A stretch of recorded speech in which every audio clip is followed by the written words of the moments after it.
हमें होगी, बीमारियां हमें लगेंगी।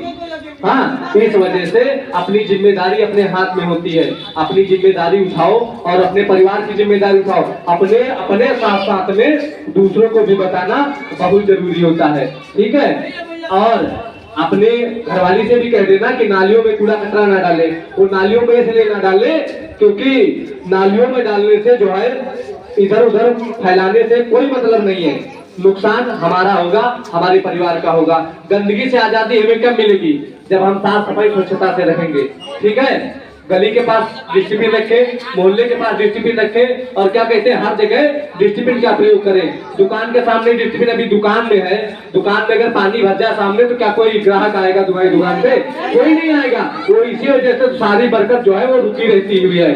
समाज जो होता है वो नहीं होता है। और जब आपका विकास होगा, आपके परिवार का विकास होगा, आपके समाज का विकास होगा, तभी तो आप आगे बढ़ पाओगे।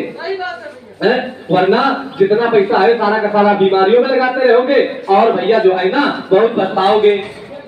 खोए कहाँ हो ये बताओ? ये तो बात तुम सही कहे हो। खोए कहाँ हो ये बताओ?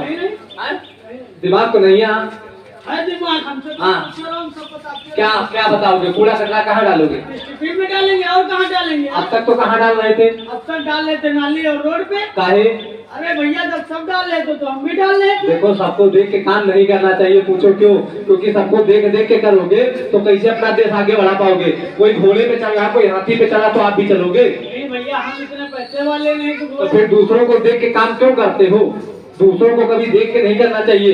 अपनी जिम्मेदारी अपने हाथ में होती है। अपनी जिम्मेदारी अपने हाथ में उठाइए। आप 100 रोगों की एक दवाई, साफ सफाई। साफ सफाई, जब साफ सफाई से रहोगे, स्वच्छता से रहोगे, तभी आप आगे बढ़ोगे, अपने परिवार को आगे बढ़ा पाओगे, अपने समाज को आगे बढ़ा पाओगे, अपने देश को आगे बढ़ा पाओगे। स्वच्छ मिनट सुंदर मिनट कब बनेगा? हम लोग साफ सफाई रखेंगे तब। लेकिन हमको तो नहीं लगता है कि साफ सफाई स्वच्छता ये रखेंगे। अरे यार भैया, जब सब रखेंगे तो हम भी रखेंगे। तुम सब पे आ गए।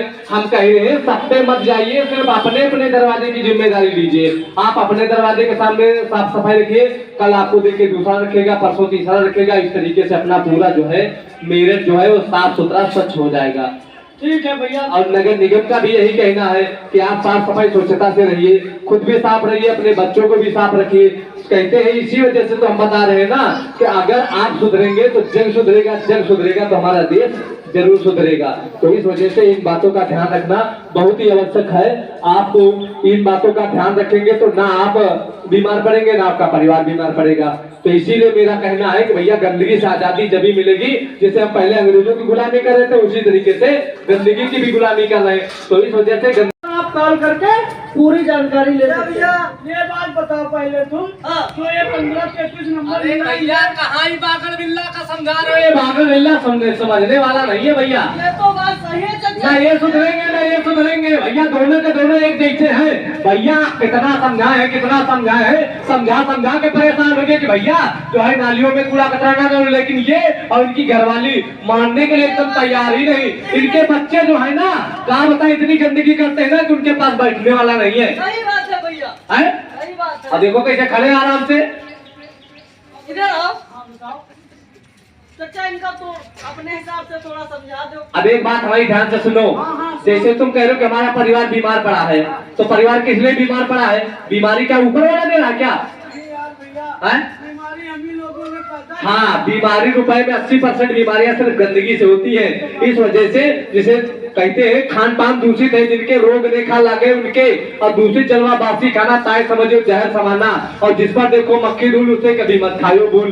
बचपन ज्ञान मिलेगा, जैसा जीवन लक्ष्य बनेगा वैसा। बचपन में अपने बच्चों को अच्छी शिक्षा दोगे, आगे चल के अच्छा काम करेंगे। वरना आप तुम कूड़ा कचरा डालो, कल तुम्हारे बच्चे डालेंगे, परसों उनके बच्चे डालेंगे, तो क्या होगा? इस तरीके से हमारी पूरी सोसाइटी जो है वो गंदी की गंदी ही रहेगी, कभी सुधरेगी नहीं। इस वजह से आपको जो है ध्यान रखने की जरूरत है, समझने की जरूरत है भैया। हम इसीलिए कहते हैं 100 रोगों की एक दवाई और साफ सफाई। साफ सफाई, गांधी जी का यह संदेश, स्वच्छ रहेगा अपना देश। लेकिन भैया हमें तो नहीं लगता कि इन लोगों की वजह से हमारा देश स्वच्छ हो पाएगा। बहुत गंदे लोग हैं। आज के बाद जो है हम आपसे भैया बताते रहे कि कूड़ा कूड़ेदान में डालो, कूड़े वाले को ही कूड़ा दो। अधिक जानकारी के लिए जैसे भैया ने बताया अपने मोबाइल में सस्ता है, डाउनलोड कर लो। और तो यहाँ तक कि आपको कोई दिक्कत है, परेशानी है, तो एक हमारा नंबर भी है। जिस तरीके से पुलिस का नंबर 112, महिलाओं का 1090, उसी तरीके से नगर निगम का भी एक अपना नंबर है, उसको कहते हैं 1533 पे कॉल करके आप अपनी समस्याओं का समाधान भी कर सकते हैं। समस्याओं का समाधान, जैसे आपको कोई दिक्कत है, परेशानी है, तो आप उसकी समस्याओं का समाधान कर सकते हैं। और दूसरी बात एक ये है, पॉलीथीन का इस्तेमाल आपको बिल्कुल नहीं करना है। भैया नहीं करना, वो इसलिए नहीं करना है क्योंकि पॉलीथीन इतनी खराब है, जलाएंगे तब भी नुकसान है और दफनाएंगे तब भी नुकसान है।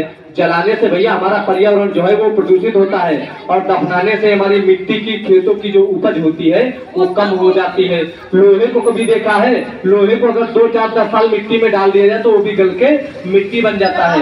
लेकिन भैया जो ये हमारी पन्नी है, यूं ही हजारों साल तक पड़ी रहती, कभी गलती है या पन्नी को गलते हुए देखा है?